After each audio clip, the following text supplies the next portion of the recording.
Well, professionally, I'm a child and adolescent psychiatrist with a private practice in Los Angeles, California. I wrote a book called United States of Fear: How America Fell Victim to a Mass Delusional Psychosis. You've worked with countless children and families through the years. How has it changed your opinion regarding the public school system? I would have said 2 or 3 years ago, there are good public schools and there are bad public schools. Find a good one and send your kid to it. Don't waste your money on private. I have now begun to tell parents for the first time in my career, in the last year, take your children out of school. The government school system is not only a failure, it is irredeemable. The school system is controlled, utterly controlled, by teachers' unions and advocates, meaning those who go into the schools to proselytize their political ideology on your children. They have no other purpose, no other function, and they have taken over entirely. We would be better off if all Americans pulled their kids out of the government schools and either did homeschooling or built their own schools in their local communities. That would cause the corrupt, rotten, termite-infested structure to finally collapse on its own weight, and then we could rebuild on a local level from the ground up. I can hardly believe I'm saying that now, because just 2 or 3 years ago, I would have thought that that is extreme, ridiculous, and unnecessary. I believe not only is it possible, it is actually requisite now for Americans to do that. But you have to place your children first. You're going to have to give something up, something, in order to protect your child's growth and future. And so that's really the question, fundamentally. It's not, is the school good, is the school bad? The school's bad. It's just bad. The real question is, what are you willing as a parent to invest in and to sacrifice to make sure that your child has every opportunity to succeed? Do you want to be a real parent or not? And I know that's a blunt and direct question, but that is the real question, and that's the question you have to ask yourself. And in terms of university? Don't bother. Generally speaking, the university is a cesspool. It is a moral wasteland. It is an indoctrination camp. If you send your child to a university for any reason other than to get a degree in STEM, science, technology, engineering, mathematics, or to prepare for medical school, law school, professional school, and even then I think it's probably not a good idea.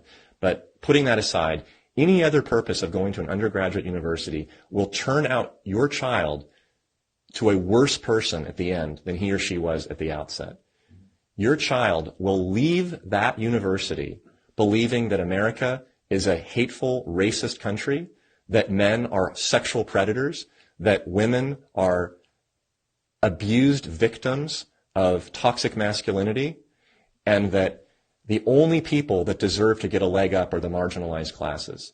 That is such a sick, perverse, destructive philosophy to force feed a young, naive, uninformed brain of a 17 or 18-year-old for 4 years, that there may be no way to correct that after 4 years. You will have literally sent your child into a cult that severs all ties from you for 4 years and then have him or her come back to you and very likely hate you and hate everything that you stand for. You are throwing your children to the wolves if you send them to a university. There is no point in doing it. Just stop. If your child insists, send your child with support to a internship program for job training, to a trade school even.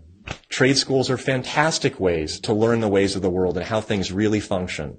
Even if that person doesn't want to go into the trade eventually, it creates a strong foundation for acknowledging and accepting reality and accepting that the world doesn't spin the way that you wish it does. It just spins because it does. And then you will become largely inoculated to the propagandizing, the lies, the misinformation, all of the destruction that we're being force-fed through media and government schools and universities. That's the way to go. It's not by kicking your kid from government school into university thinking, well, at the university level, things will get better. They only get worse the higher up you go. Who were you before the announcement of the pandemic, And then who are you today? What has changed? One thing that's really shifted for me is my trust in medicine, in the medical establishment, and to a certain degree in government. In the medical establishment, I used to follow pronouncements, guidelines, recommendations from medical associations like the California Medical Association or the American Academy of Pediatrics or the American Academy of Child and Adolescent Psychiatry. I have absolutely no confidence in those organizations anymore. Not only do I think that they're inept, I think they're actually harming children. And when the AMA comes out, as it did recently, with a public policy statement announcing that they no longer support placing biological sex on birth certificates, that's not an error. That's not a overreach. That is an ideological position intentionally designed to cause distress, harm, and a schism in our society, to destroy children and families. When the California Medical Association comes out with its pronouncement, as it did last year, that they support chemical castration of young girls without parental consent because they happen to have a mental illness and confusion about their gender, that's not an error. I would even go so far as to say that my position has changed from being trustful to having come to recognize the existence of evil. In terms of this war between masculinity and femininity, what are you witnessing from the inside through your work? I have seen over the years in my practice a steady decline in the expression of healthy masculinity and healthy femininity amongst my patients. In the last 2 years, I've seen a complete collapse. Men in my practice, especially younger men in their teen years, their 20s, early 30s, have no ability to express desire for women in a healthy way, to interact with women verbally and socially in a healthy way, and many of them have no desire to even be engaged in a sexual relationship with a woman. They have substituted their libido and their expression of libido by pursuing women, which is a healthy thing for men to do. If men stop pursuing women, we're done. We don't have more human beings. They're no longer doing that. They're now sitting at home playing video games and watching porn because it's safer and it's easier to do that. And they will never be rejected, and they will never be criticized. They will never be told that they are toxic, that they are part of the patriarchy, that they are misogynistic, that they are committing a social faux pas. So they have given up. They've just taken themselves out of the dating world. They've taken themselves out of the social world with women. And women, on their part, are completely perplexed. They don't know what to do. They're alone. They feel abandoned. They feel unattractive. They feel undesirable. They can't find a date, much less a husband. They can't get married. They can't have children. The separation between the male and the female is almost complete now.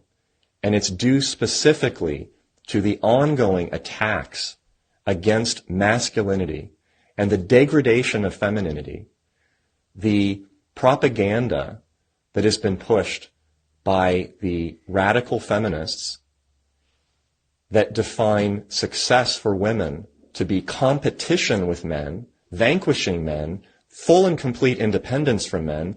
You don't need a man, which is a biological and social lie. That has been so successful that now both men and both women think that they can live apart. But the truth is they can't, because when they come into my practice and I ask them how they're doing, they're not doing well. The men are completely without a course. They are listless. They are dysphoric. They are dysthymic. The women are depressed and anxious, and none of them are talking to one another. So this attack on masculinity and femininity is, in my view, undergirding a large degree of the psychological distress, particularly in younger people right now. And as they continue to lead these separate, parallel paths of isolation, there will be no way for them to develop the skills and even the desires that are necessary for them to get together and to marry and to have children and develop families. And if our family structure is lost in the next generation, what do we have left? We're just a bunch of listless individuals living our lives out virtually behind a computer screen, working remotely, and following the orders of the government. That, to me, is a very, very dystopian future. Is this by design? And if so, to what end? I think this is intentional. And I think that because it is so antithetical to humanity, to biology, to social norms that have proven to be successful for centuries, it can't be an error. This is not a hysterical reaction to an incident that occurred at a university and an overcorrection. This is steady. This is ramped up month by month, year after year. And I believe that the end point, the goal, is really to create a chaotic, dysfunctional, non-family, non-community-based society that is so dependent on others. And I don't mean parents, I don't mean community, I mean others like government figures, like corporations, like media organizations, that there's never going to be any reason for those in power to worry about losing their status. They have developed essentially a monopoly now. We don't rely on our government, at least not historically, for telling us what pronouns to use, for what medications to take, for what textbooks should be used in our schools, but we're allowing all of that. And that is a direct result of this concerted effort to strip away interpersonal connections. Once you kill the male-female connection, everything else is easy. Then you can take away the kids from the parents. You can take away the neighbors, the grandparents. Pretty soon everybody is just living in little isolated chambers. And then it's very easy to control people. This technique has been used in the 20th century by every totalitarian regime. China, for example, shaved the heads of women, put them all in unattractive asexual clothes, did the same thing for the men. They asexualized the population so that there's no more desire, no more bipolarity of male and female. Everybody looks like an automaton, a reproduction of the state. And then what do? Rather than turning towards one another, they turn towards the state. That's what's going on. That's the plan. That's where we're headed.